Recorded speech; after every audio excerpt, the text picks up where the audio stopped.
Hello, my name is Derrick Pettiford, owner, operator of Miracles Barbershop since 1992. Welcome to Just Love in Person Artist Showcase.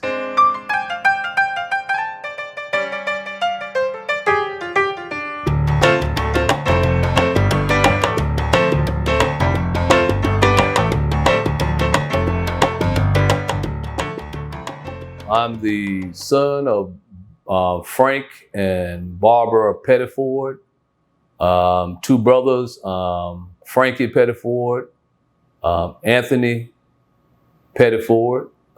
He's a barber also in Greensboro, North Carolina.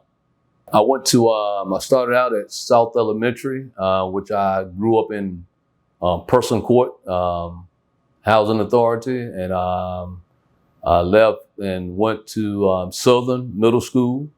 And later on, Person Senior High School.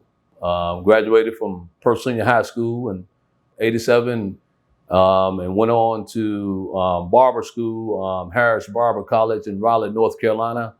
1987 to '88, which I started Miracles in '92. I wasn't going to be a barber at first. I was going to the Marines. I wanted to be a military policeman. My brother was working at Food Line, Anthony, and he got home from work one day and he told me, he said, "Derrick, don't go to the service, go to barber school."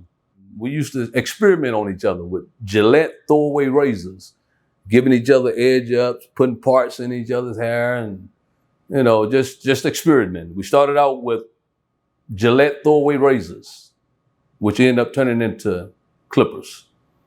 And my mom overheard the conversation while she was in the kitchen. So she came in and she was like, "Do you want to go?" Talking to my brother Anthony. He was like, "Yeah."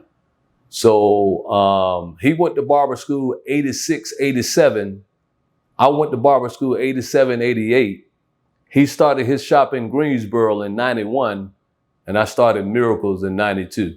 So he was the catalyst behind me going to barber school. After I finished barber school, I went to Greensboro and I started working at the barbershop called College Barbershop on East Market Street. I worked there for a little while and things didn't work out, with the shop, where I was at. So I came back here to Roxborough, started working at a shop here in Roxborough. That didn't work out, so I went back to Greensboro and started working at a barbershop called Gate City. Me and my brother Anthony, nobody ever would hire me and him together. Shop owners, for some reason, it just didn't happen. So me and Anthony said if we ever going to be able to work together, we had to get our own shop. So we started a business account. And the business account name was United, where we'll finally be able to work together. So what happened, I ended up leaving Greensboro, coming back to Roxborough. Anthony was still in Greensboro. So what happened, it was like God just intervened. I got off the phone with Anthony one night, and the next day, I was walking to the barbershop where I was working at, which was the Friendly Barbershop. The owner at the time was Barry Russell. What happened, as I was walking, this guy stopped me named Ernest Johnson, AKA Peanut. And he was like, "Hey man, my sister Pacoya, Beatty, she wants you to take a look at a building." So I went and looked at the building, and Pacoya said, "Derrick, if you want it, it's yours. So you can do anything to the building that you want to do." So I got with one of my customers at the time, Ricky Lee. They call him Coon Lee, which is a electrician / carpenter / whatever, handyman. He can do it all. So Coon came in and put everything together for me. He did my electrical work. He did my cabinet work. He did the floors, he did the painting, he did everything for me. And at the end of the job, I asked Coon, how much do I owe you? He said, nothing. So everybody was asking me, what you gonna name it? You gonna name it Derrick? You gonna name it Pettiford's? A soft, still voice said, wasn't it a miracle? That's how I came with the name Miracles Barbershop. My first shop was 612 South Main Street, Roxborough, right beside, used to be Cunningham and Nelson Funeral Home. Roxborough at that time didn't have many hair salons, didn't have many barbershops. When you think about hair salons, you got to think about people like Garnett, Suzette Day, and it wasn't too many hairstylists. It wasn't many barbershops because outside of the city, which is owner Clara Thomas, and the Friendly Barbershop,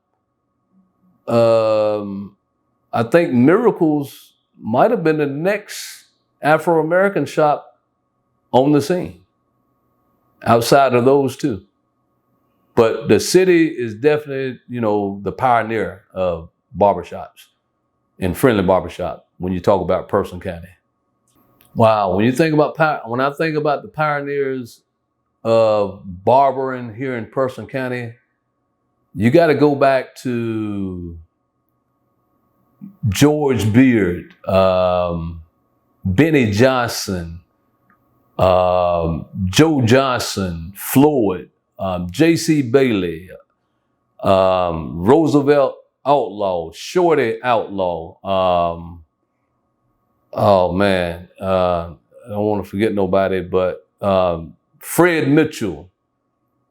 I mean, it's so many pioneers that when you talk about barbering that was here in Person County, and Mr. George Beard was really the one that spoke into my life when he was on his way out of the profession.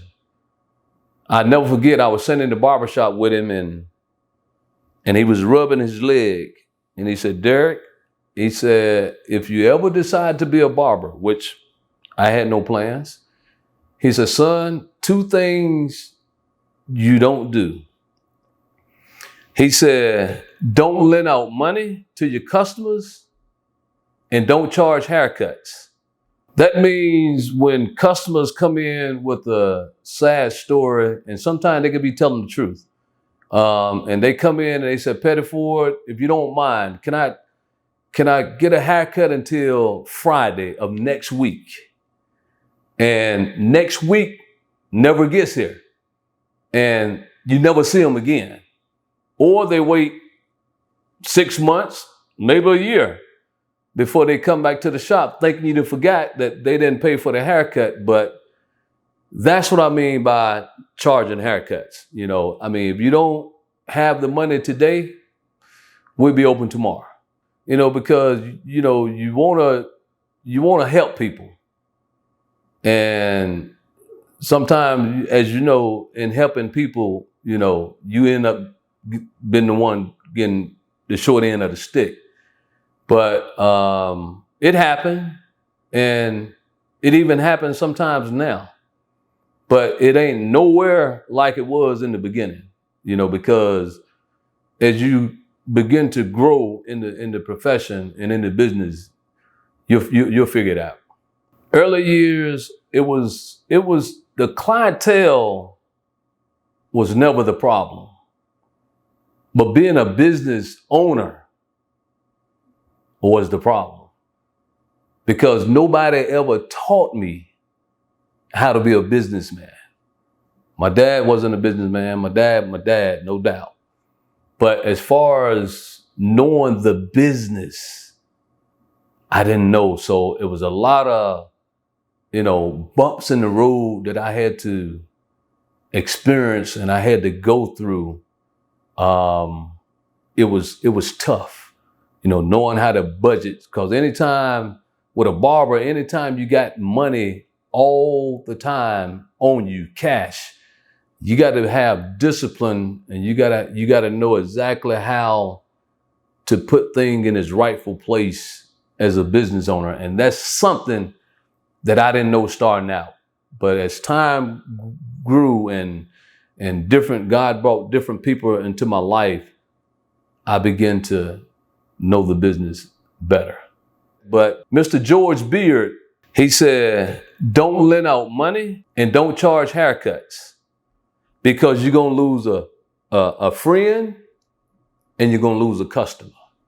And he said, take your lunch breaks, because that's how I got like this with my health, not taking my lunch break. So Mr. George Beard was the one that planted the seed.